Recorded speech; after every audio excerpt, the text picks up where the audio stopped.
أعوذ بالله من الشيطان الرجيم. بسم الله الرحمن الرحيم. عما يتساءلون عن النبأ العظيم الذي هم فيه مختلفون كلا سيعلمون ثم كلا سيعلمون ألم نجعل الأرض مهادا والجبال أوتادا وخلقناكم أزواجا وجعلنا نومكم سباتا وجعلنا الليل لباسا وجعلنا النهار معاشا وبنينا فوقكم سبعا شدادا وجعلنا سراجا وهاجا وأنزلنا من المعصرات ماء سجاجا لنخرج به حبا ونباتا وجنات ألفافا إن يوم الفصل كان ميقاتا يوم ينفخ في الصور فتأتون أفواجا وفتحت السماء فكانت أبوابا وسجرت الجبال فكانت سرابا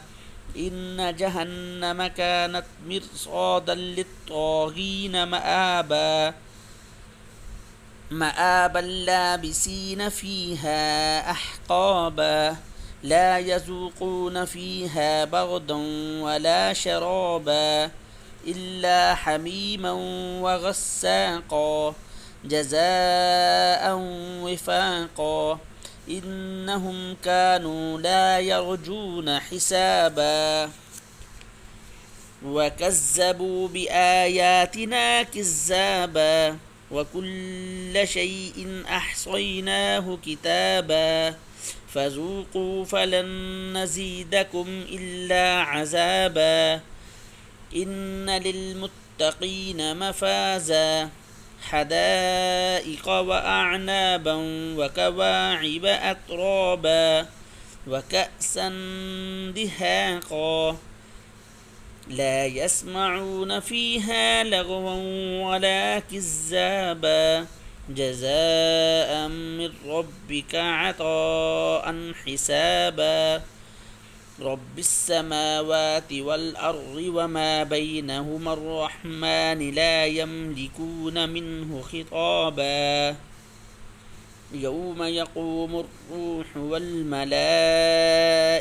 صفا لا يتكلمون إلا من أذن له الرحمن وقال صوابا ذلك اليوم الحق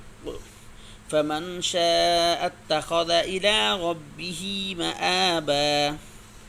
إنا أنذرناكم عذابا قريبا يوم ينظر المرء ما قدمت يداه ويقول الكافر يا ليتني كنت ترابا صدق الله العظيم.